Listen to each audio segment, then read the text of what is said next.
अच्छा, आज हम स्टार्ट करेंगे क्लास 9th का ऑर्गेनिक केमिस्ट्री। ठीक है, चैप्टर नंबर 13 ऑर्गेनिक केमिस्ट्री का हम स्टार्ट करेंगे। ऑर्गेनिक केमिस्ट्री में हमारा सबसे फर्स्ट टॉपिक इसमें इंट्रोडक्शन है कि ऑर्गेनिक केमिस्ट्री जो है वो होता क्या है। ठीक है, सो हम लोग यहाँ पर इंट्रोडक्शन देखते हैं। The study of carbon containing compounds and their properties are called organic chemistry. Simple words में मैं आपको बताती हूँ, फिर हम इसको एक दफ़ा रीड करेंगे। ऑर्गेनिक केमिस्ट्री हमारे पास क्या होता है?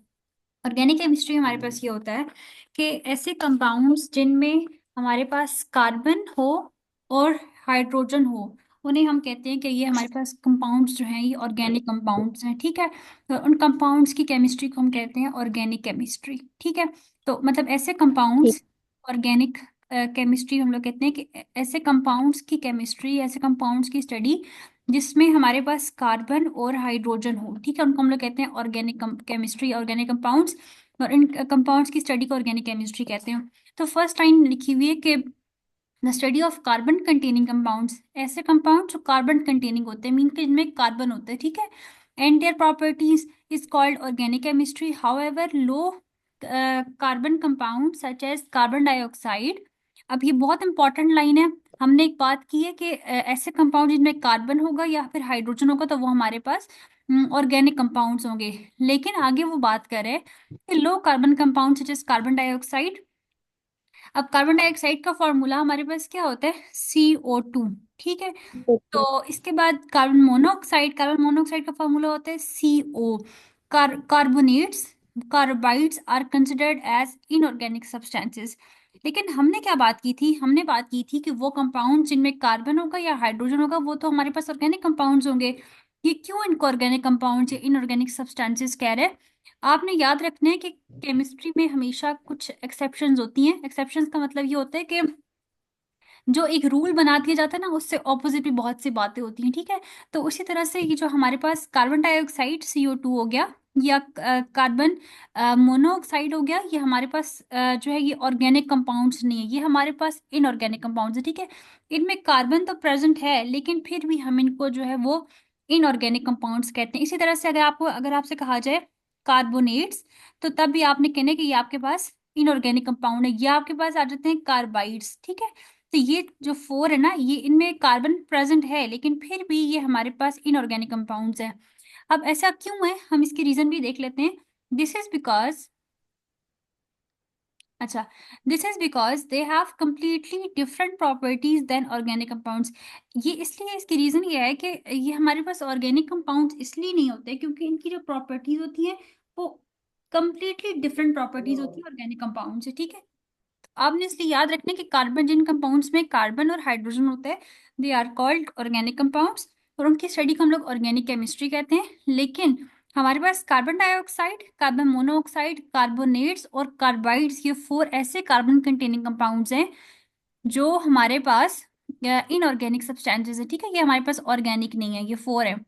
अच्छा, इसके बाद हमने रीजन भी इसकी देख ली, और अब नेक्स्ट पे हम आते हैं।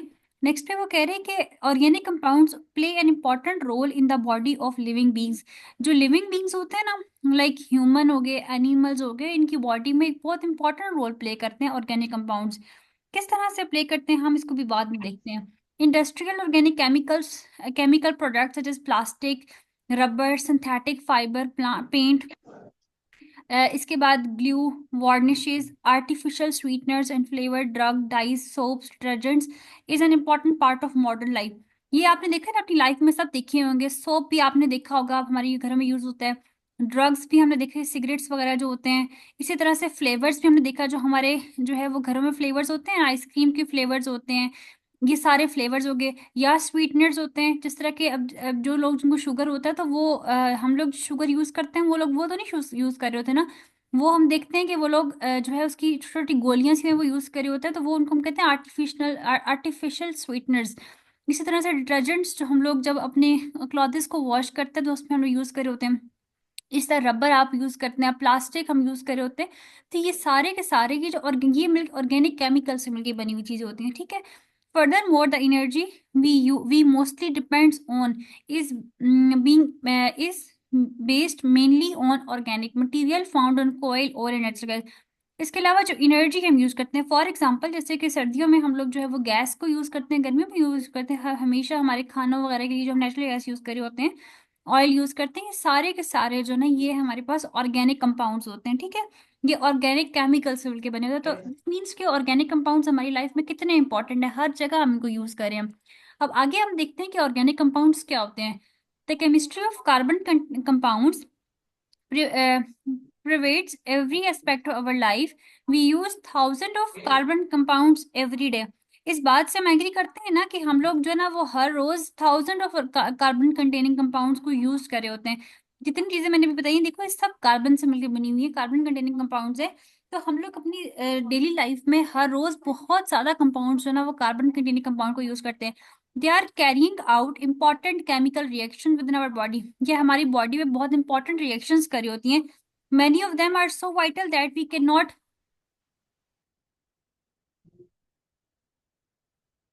Many of them are so vital that we cannot live without them. कुछ इतने important है कि हम उनके बगैर रह ही नहीं सकते, ठीक है।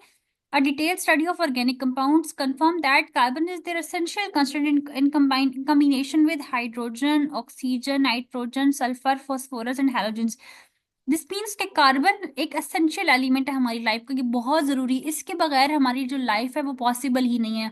लेकिन किस तरह से कि कार्बन जो है, कहीं पे कार्बन ने अपना कम्बिनेशन बनाया हुआ होता है, कहीं पे कार्बन ने अपना कम्बिनेशन बनाया हुआ होता है हाइड्रोजन के साथ, कहीं पे कार्बन अपना कम्बिनेशन बना लेता है नाइट्रोजन के साथ, कहीं इसका ऑक्सीजन के साथ कम्बिनेशन है, कहीं इसका सल्फर से है, कहीं इसका फॉस्फोरस से है। तो ये जो हमारे पास जितने भी कार्बन कंटेनिंग कंपाउंड्स हैं वो हमारी लाइफ में बहुत इंपॉर्टेंट है। They may also rarely contain metal atoms. Organic compounds are also defined as the hydrocarbon and their derivative. बहुत इंपॉर्टेंट बात लिखी हुई डेफिनेशन भी आ जाती है, एमसीक्यूज में पूछा जाता है कि हमारे पास जो यहाँ पे हम ये देखते हैं कि हमारे पास वो कह रहे हैं कि इनको हम लोग सिर्फ डिफाइन करते हैं कि they are the hydrocarbon and derivative. Hydrocarbons क्या होते हैं? कार्बन्स दैट हैव हाइड्रोजन, ठीक है, जिनमें हाइड्रोजन भी होता है, एंड डेरिवेटिव। अभी अभी आगे हम डेरिवेटिव भी स्टडी करेंगे। तो ऐसे कंपाउंड्स जिनमें हमारे पास कार्बन भी हो और साथ हाइड्रोजन भी हो वो हाइड्रोकार्बन्स होते हैं। देखो हाइड्रोजन और कार्बन तो कार्बन हो जाएगा। तो ये ऑर्गेनिक कंपाउंड्स को हम डिफाइन करते हैं कि they are hydrocarbons and their derivatives. Hydrocarbons में आते हैं, उनके डेरिवेटिव्स होते हैं। डेरिवेटिव आगे हम लोग पढ़ेंगे। डेरिवेटिव ऐसा आपको पता भी है, मीथेन हो गया, इथेन हो गया, प्रोपीन हो गया, इन जो कार्ब सी एच से मिलने वाले जितने भी फर्दर आए कंपाउंड्स उनको हम लोग कहते हैं कि हाइड्रोकार्बन, उनके डेरिवेटिव्स होते हैं। यहाँ तक कोई पॉइंट जो क्लियर ना वो समझ ना आया उसका? आ गई समझ। ठीक है। आगे देखो, बहुत इंपॉर्टेंट टॉपिक है नेक्स्ट वाला, होमोलोगस सीरीज। इसके ऊपर जो है ना वो शॉर्ट क्वेश्चन आ सकता है, पॉसिबल है, और ये इतना ही आसान भी है। सिंपल वर्ड्स में पहले बताती हूँ, बाद में हम इसको रीड करेंगे। हमारे पास जो है ये होमोलोगस सीरीज क्या होती है? होमोलोगस सीरीज ये होती है कि हमारे पास दो टू एडजेसेंट मॉलिक्यूल्स हैं, ठीक है, एक सीरीज के अंदर टू एडजेसेंट मॉलिक्यूल्स हैं, और वो मॉलिक्यूल्स जो हैं वो डिफर कर रहे हैं, यानी कि आपस में दोनों डिफरेंशिएट हो रहे हैं। किस चीज से? CH2 ग्रुप से, ठीक है। उन दोनों में जो डिफरेंस है वो सिर्फ CH2 ग्रुप का आ रहा है, उनको हम लोग कहते हैं कि they are homologous series. For example, examples हमें और भी अच्छा इसका समझ आ सकता है कि जैसे कि आपके पास है मीथेन। मीथेन हमारे पास जो है इसका फॉर्मूला क्या होता है, हमने इसका CH4। CH4। अब मुझे बताओ कि हमारे पास जो इथेन है उसका फॉर्मूला क्या होता है? उसका C2H6। Yes, C2H6। अगर मैं इसको ओपन करके लिखूं तो मेरे पास क्या फॉर्मूला होगा इसका, इथेन का? ओपन करूं तो CH3CH3। Yes, CH3CH3। अच्छा, अब देखो, मैंने यहाँ पे क्या कहा था कि दो एडजेसेंट मॉलिक्यूल्स हैं और वो CH2 ग्रुप से डिफरेंशिएट करें, यानी उन दोनों में जो ना वो CH2 का सिर्फ डिफरेंस है।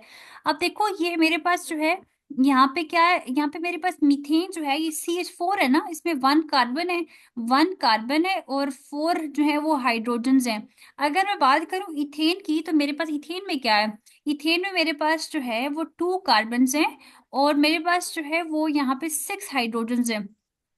अगर मैं दोनों का डिफरेंस देखूं, इसके पास वन कार्बन है, इसके पास टू कार्बन है, मीन्स के इसके पास वन कार्बन ज्यादा है। इसके पास फोर हाइड्रोजन है, इसके पास सिक्स हाइड्रोजन है, मीन्स के इसके पास जो है वो टू हाइड्रोजन एक्स्ट्रा है। तो इनमें जो डिफरेंस है वो CH2 ग्रुप का डिफरेंस आ चुका है दोनों के अंदर ना। यानी कि उसमें देखो, उसमें एक कार्बन वन कार्बन था, जी। ईथेन में 2 कार्बन हो चुके हैं, तो मीन्स के 1 कार्बन का डिफरेंस आ चुका है, यानी 1 कार्बन एक्स्ट्रा है ईथेन के पास। इसी तरह से 4 हाइड्रोजन है मीथेन के अंदर, और हमारे पास ईथेन में जो है ना वो 6 हाइड्रोजन है, मीन्स के 2 हाइड्रोजन जो है वो एक्स्ट्रा है ईथेन के पास। दिस मीन्स के मीथेन और ईथेन में जो डिफरेंस आ रहा है वो CH2 ग्रुप का डिफरेंस आ रहा है, ठीक है। तो इसको हम लोग कहते हैं होमोलोगस सीरीज की। सीरीज में जब कंपाउंड्स हैं, लेकिन उन कंपाउंड्स में जो डिफरेंस है वो सिर्फ CH2 ग्रुप का आ रहा है, उनको हम लोग कहते हैं होमोलोगस सीरीज। समझ आई इसकी?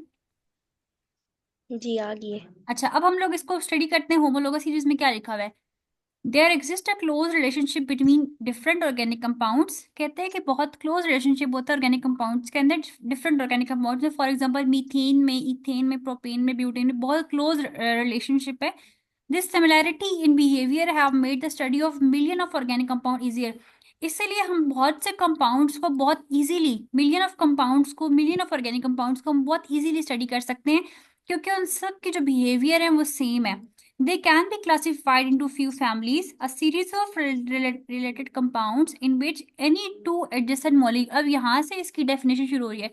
अगर पेपर में आ जाता तो आपने यहाँ से को डिफाइन करना शुरू करना है कि a series of homologous series क्या होती है। A series of related compounds in which any two adjacent molecules differ by CH2 group. Any two adjacent molecules differ by CH2 group is called as homologous series। ठीक है। For example हम कहते हैं, जैसे कि हमारे पास यहाँ पे आ जाता है मीथेन और इथेन के एग्जाम्पल हम लोगों ने देख लिया ना कि इनमें सिर्फ और सिर्फ CH2 ग्रुप का डिफरेंस है। इसी तरह से प्रोपेन और ब्यूटेन में भी है।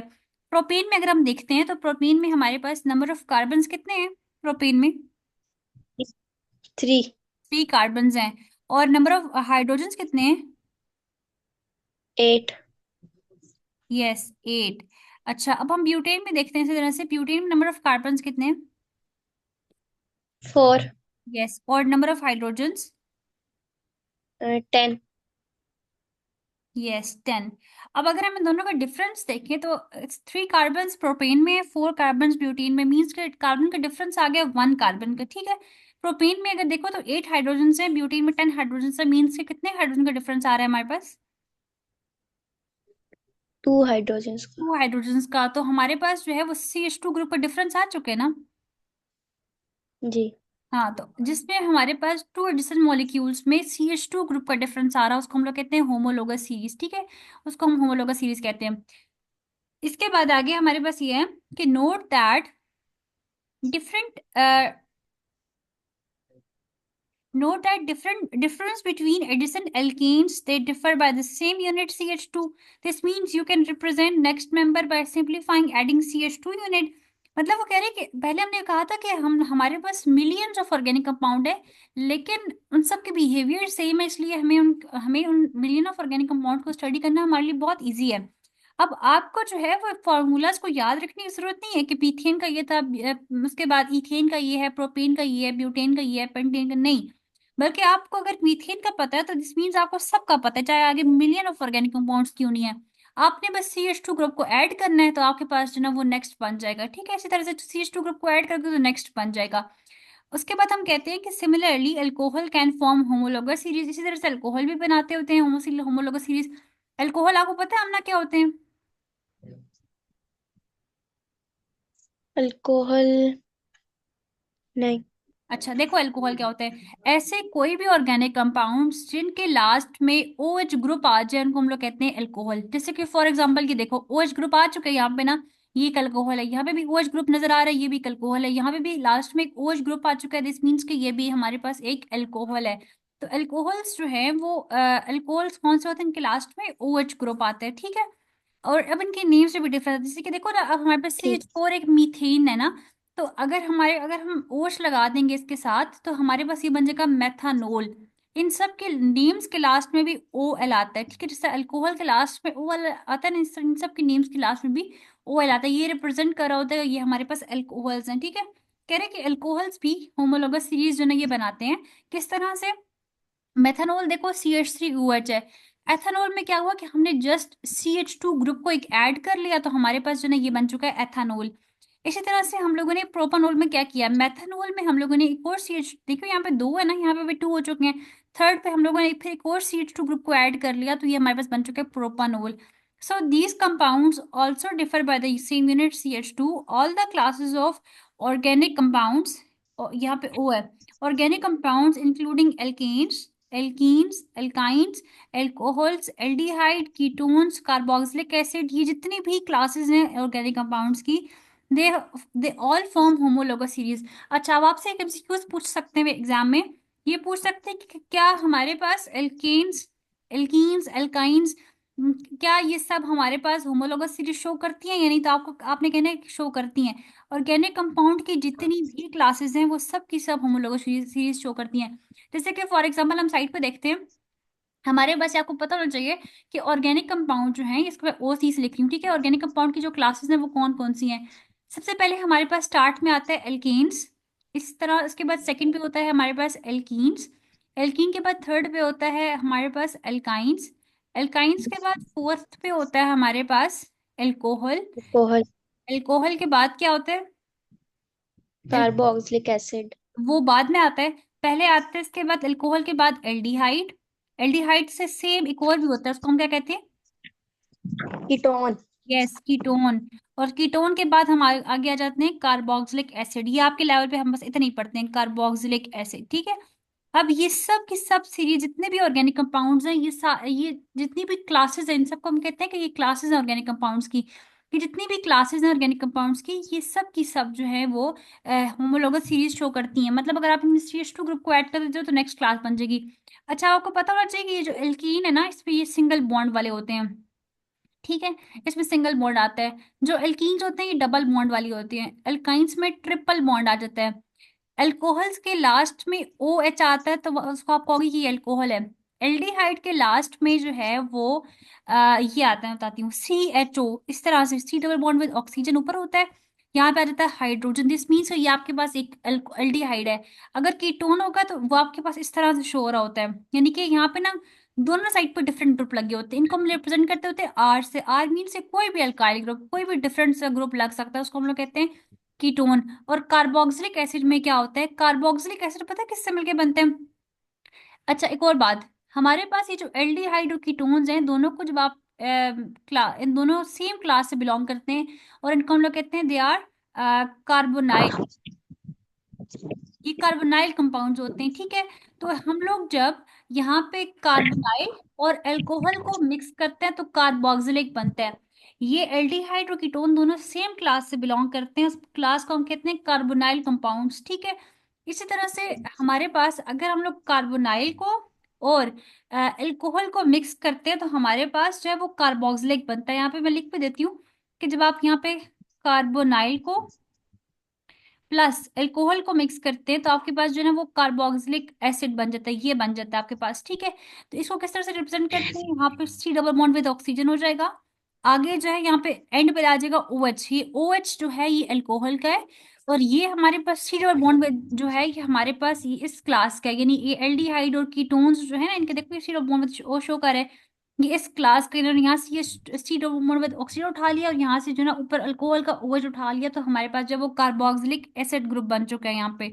तो ये आपको जरूर पता होना चाहिए कि हमारे पास एल्कीन्स जो हैं वो कौन से हैं, एल्कीन्स, एल्काइंस। इसी तरह से अल्कोहल, इनका तो पता ही होगा आपको, अल्कोहल के लास्ट में OH आता है, एल्डिहाइड के लास्ट में जो है ये हमारे पास C double bond with O और H आता है।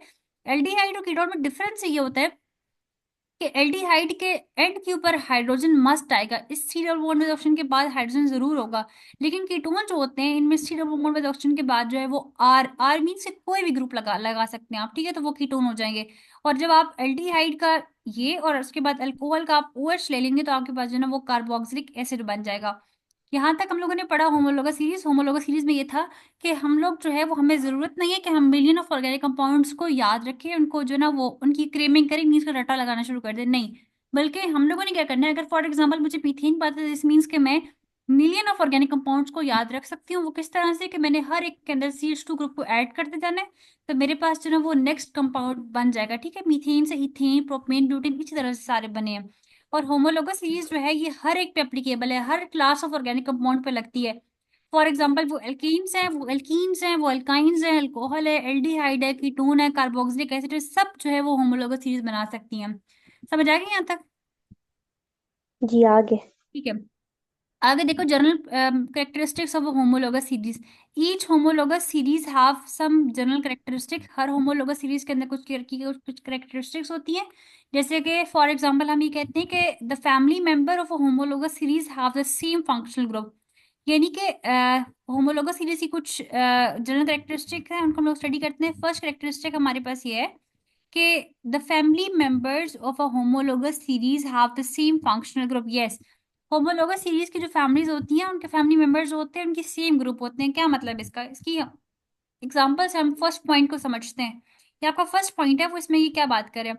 वो ये कह रहे हैं कि हमारे पास, जैसे कि फॉर एग्जाम्पल मेरे पास एक अल्कोहल की क्लास थी, जैसे कि ये था मेरे पास CH3OH, ये था मेथानोल। फिर जो है वो मेरे पास था CH3CH2OH था, ये था मेरे पास एथानोल। CH3CH2, उसके बाद मैं फिर एक और CH2 ऐड करके यहाँ पे OH लगा देती हूँ, ये बन जाएगा मेरे पास प्रोपानोल। ठीक है। वो कह रहे हैं कि जो फैमिली मेंबर्स होते हैं होमोलोगस सीरीज की, इन सब के सेम ग्रुप फंक्शनल ग्रुप होते हैं। अब इसमें फंक्शनल ग्रुप क्या है हमारे पास? आपको पता है तीनों में फंक्शनल ग्रुप क्या है हमारे पास? Functional group.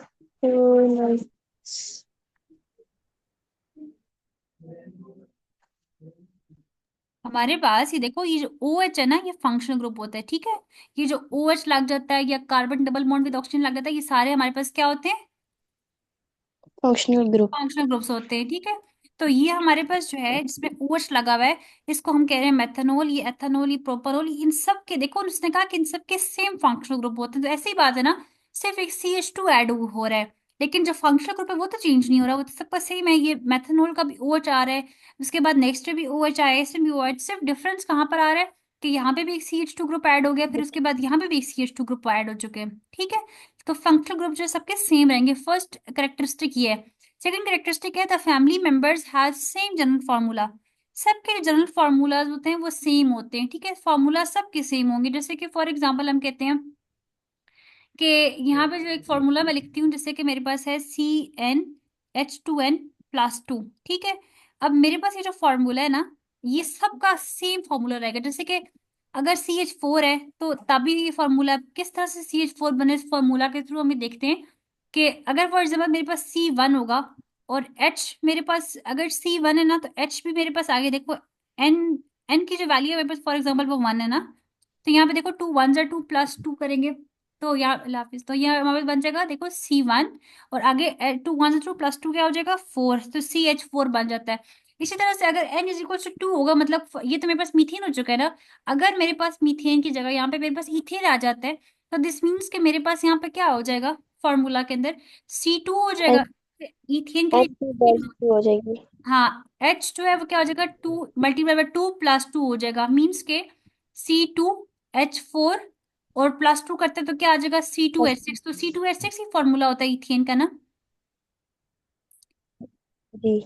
हाँ, तो दिस मीन्स कि इन सब का the family members have the same general formula. इनके जनरल फार्मूला सबका सेम है। जैसे कि हम लोग, ये मैंने जो फार्मूला लगा दिया CnH2n+2, ये एल्केन की फैमिली का फार्मूला है। इसी तरह से अगर मुझे कहा जाए कि मुझे बताएं कि ये हम लोगों ने पढ़ेंगे भी सही आगे, कि अगर मुझे कहा जाए कि मुझे बताएं कि जो एल्कीन्स क्लास है उसका जनरल फार्मूला क्या है, तो मैं कहूंगी CnH2n। ठीक है। CnH2n जो है जनरल फार्मूला है एल्कीन का। इसी तरह से अगर मुझे कहा जाए कि नबिया आप मुझे बताएं कि एल्काइंस का फॉर्मूला क्या होता है जनरल फॉर्मूला, तो मैं कहूंगी CnH2n-2। ठीक है। एल्केन्स में +2 होता है, एल्कीन्स में ना +2 होता है ना -2, 2 होता ही नहीं यहाँ पे। ठीक है। और अल्काइन के केस में जो ना वो -2 होता है। इसी तरह से आगे भी फर्दर सब क्लासेस का, अल्कोहल्स का, सबके फॉर्मूलाज होते हैं जो आपने याद रखने होते हैं। समझ आ गया इन सबके? देखो उसने सेकंड पे कहा था कि they all have same general formula. ये पॉइंट क्लियर हो गया? जी। थर्ड पॉइंट है the adjacent family members differ by CH2 group. ऐसा ही है ना कि सब में एक CH2 का डिफरेंस आ रहा है। यहाँ पे CH2 नहीं था, फिर यहाँ पे हम लोगों ने एक CH2 ग्रुप को ऐड कर लिया, फिर यहाँ पे एक और CH2 ग्रुप ऐड हो चुका है, तो CH2 के ग्रुप का डिफरेंस आ रहा है सब में। फोर्थ पॉइंट है the family members display a trend in their physical properties. कह रहे हैं कि वो एक ट्रेंड शो करती है फिजिकल प्रॉपर्टीज के अंदर। यानी कि अगर हम इनकी बात करें फिजिकल प्रॉपर्टीज, अभी एक पॉइंट का ज्यादा डेप्थ में जाता है कि आपको इतना लेवल नहीं है, बस याद रख लो अगर इनके साइजेस में हैं, तो साइजेस इनके ऑलमोस्ट सबके मतलब एक सीक्वेंस पे जा रहे होंगे। अगर फॉर एग्जांपल मीथेन का साइज सबसे छोटा है तो फिर इथेन का थोड़ा सा बड़ा होगा, प्रोपेन का उससे बड़ा होगा, ब्यूटेन का उससे बड़ा होगा। जैसे कि फॉर एग्जांपल इथेन का साइज है 2, ठीक है। हम कहते हैं कि 2 मिलीमीटर, तो इसका हो जाएगा 4 मिलीमीटर, इसका 6 मिलीमीटर, इसका 8 मिलीमीटर। मीन्स के देखो एक सीक्वेंस में जा रहे होते हैं ना।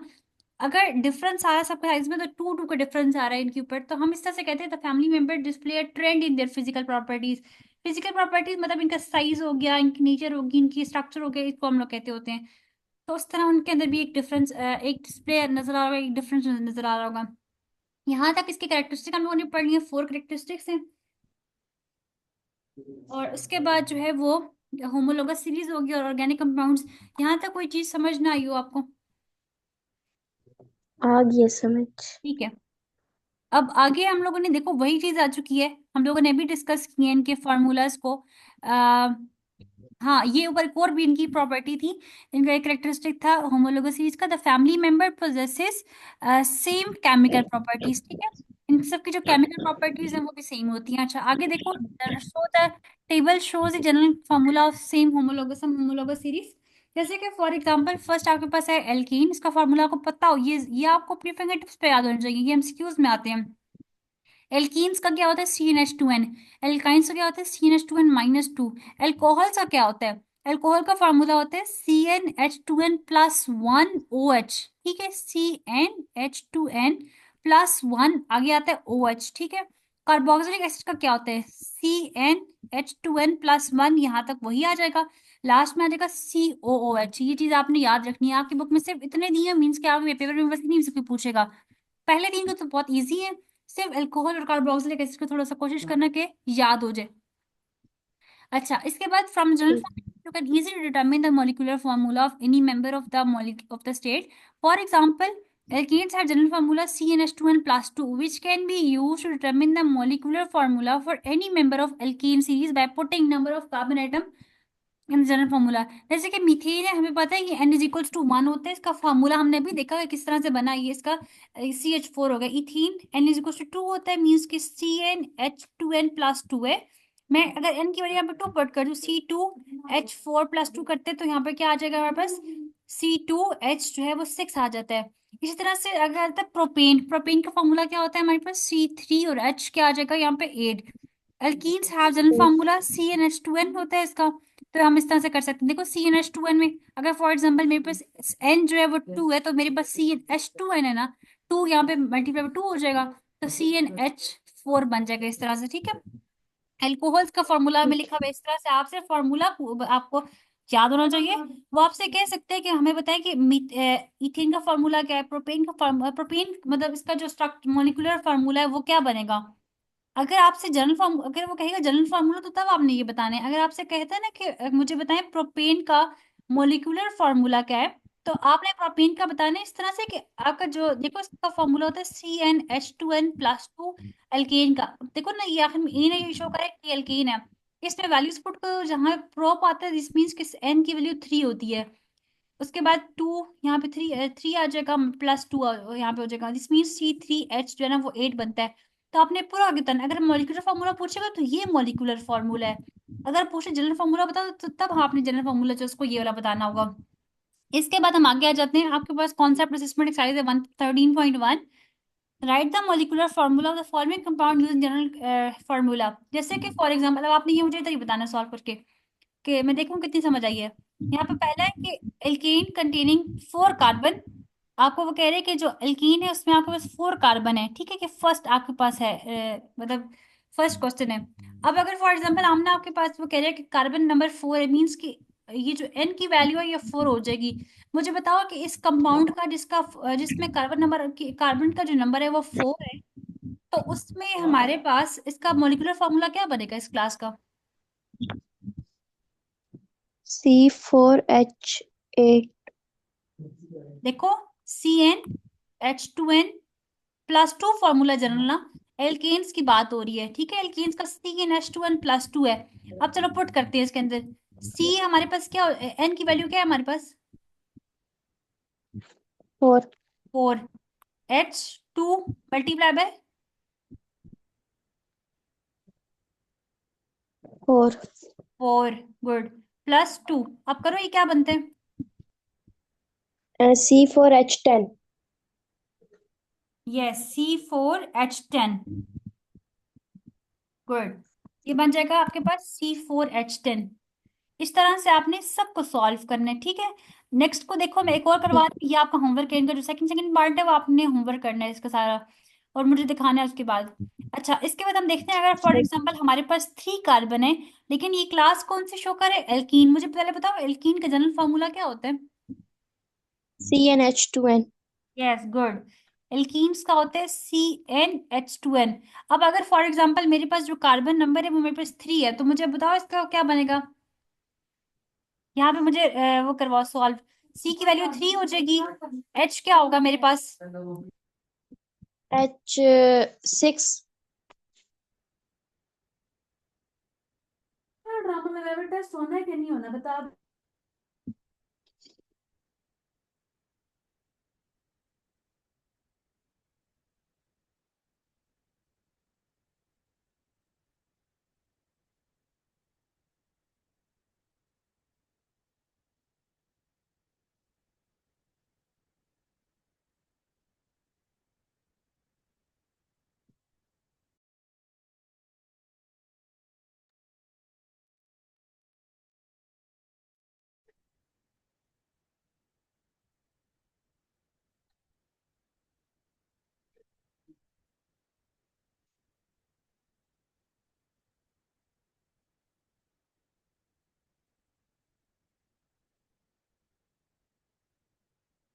म्यूट किया हुआ है आपने।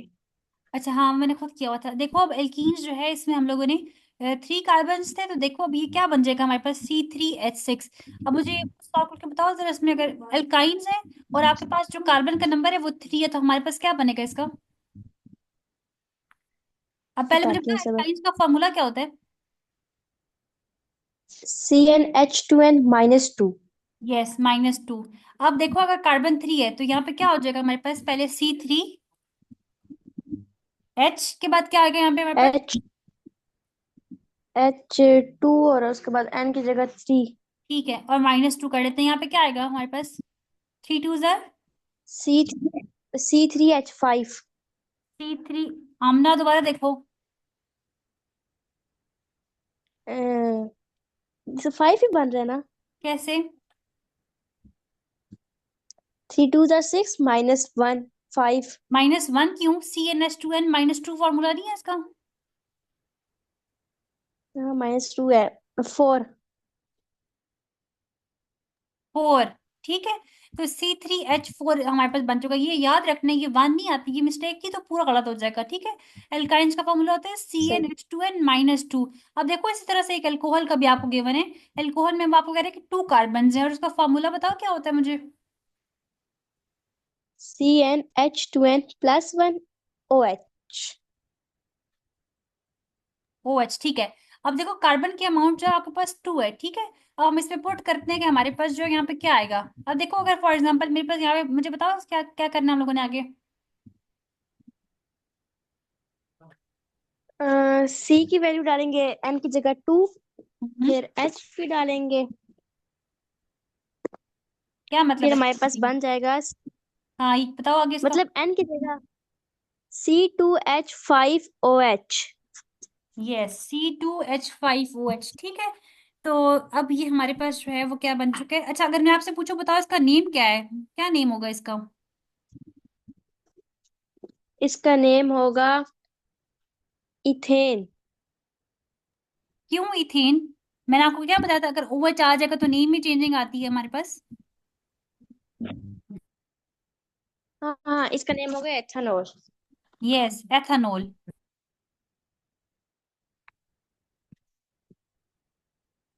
अच्छा, इसमें कंफ्यूज ना होना कभी भी कि H5 आ चुके हैं तो इथेन का तो C2H6 था। वैसे इसमें देखो एक और हाइड्रोजन है, तो ये 6 पूरे हो रहे हैं हाइड्रोजन। लेकिन आपने ना बस नेम को सिर्फ कार्बन के नंबर से देख के बता देना है। अगर कार्बन नंबर 1 है तो मीन्स का ये मेथ होगा, ठीक है, हम इस तरह बोलते हैं ये मेथ है। अब आगे देखते हैं, क्लास अगर OH लगा हुआ तो मीन्स के मेथनॉल है। अगर क्लास अगर कोई OH वगैरह नहीं लगा हुआ तो मीन्स के ये हमारे पास मीथेन हो जाएगा। C2 है तो हमारे पास जो वो एथ होता है। अगर OH लगा हुआ है दिस मीन्स ये एथानोल हो जाएगा हमारे पास, ठीक है, एथानोल हो जाएगा। अच्छा, इसी तरह से अगर C3 सही है है। हमारे पास, तो हम कहते हैं कि ये जो है वो प्रोप होता है। प्रोप कहते हैं इस क्लास को, प्रोप। तो उसके बाद अगर OH लगा हुआ तो मीन्स के प्रोपानोल हो जाएगा हमारे पास। ठीक है, तो इस तरह से आपने इनको सिर्फ कार्बन का नंबर देख के आपने बताना है कि हमारे पास ये कौन सी क्लास है। सही है।